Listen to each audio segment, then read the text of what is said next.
Salam alaikum, marhaba bikoum dans votre nouvel épisode. La dernière fois, nous parlions de Mus'ab ibn Umayr. Rappelez-vous, il fut le premier ambassadeur de l'islam, le porte-étendard lors des batailles de Badr et de Uhud et un martyr de la bataille d'Uhud. Radiyallahu anhu. Aujourd'hui, comme convenu, nous allons parler de Al-Miqdad ibn al-Aswad, l'époux de la cousine du prophète alayhi salatu wassalam. Parmi les premiers croyants figure le super-héros de notre histoire, Al-Miqdad.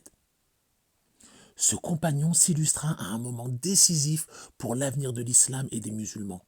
Peu avant la bataille de Badr, alors que le prophète alayhi salam pensait intercepter une caravane des Quraysh, il fut informé de la sortie d'une armée de la Mecque pour combattre les musulmans. Le prophète alayhi salam, n'ayant pas prévu de combattre, fut embarrassé d'imposer à ses compagnons ce pourquoi il ne s'était pas préparé. Il décida alors de les consulter avant de prendre une décision. À ce moment-là, tour à tour, Abu Bakr, Omar et Al-Miqdad s'exprimèrent et confirmèrent leur soutien et leur volonté d'affronter l'ennemi. Al-Miqdad dit alors, ô messager d'Allah, va où Allah te guide. Nous sommes à tes côtés. Par Allah, nous n'allons pas nous comporter comme les fils d'Israël qui avaient dit à Moïse, va avec ton Seigneur et combattez. Nous restons ici. Au contraire, nous combattrons à tes côtés.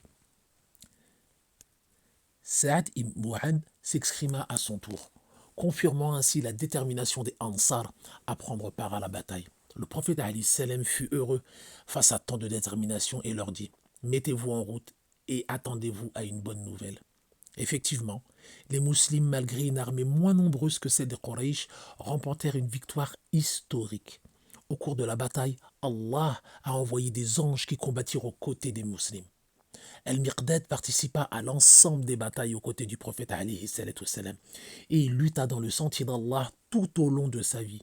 Il prit part à la conquête du Shem, la Grande Syrie, et de l'Égypte au cours du califat de Omar. Le prophète alayhi salatu wassalam l'aimait beaucoup, au point de le marier à sa cousine, Duba fille des Zoubir. Il disait à ses compagnons, il disait à ses sahaba, vous devez aimer 4 personnes, Ali, Abu Dhar, Salman et Al-Miqdad.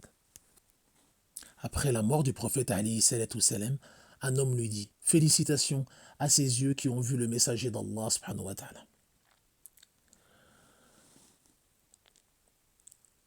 J'aurais aimé avoir tes yeux pour avoir vu ce que tu as vu. Al-Miqdad répondit alors « Qu'aucun d'entre vous ne désire avoir vécu à une époque alors qu'Allah en a décidé autrement.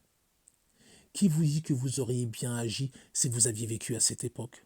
Certains ont certes vécu à l'époque du messager, alayhi salatu salam, et feront partie des gens de l'enfer, car ils n'ont pas cru en lui. Telle était la sagesse de notre super-héros. Il mourut en l'an 33 de l'Hégire, sous le califat de Uthman. Il fut enterré à Médine, après que le calife Uthman en personne ait accompli sur lui Salat al-Janaza.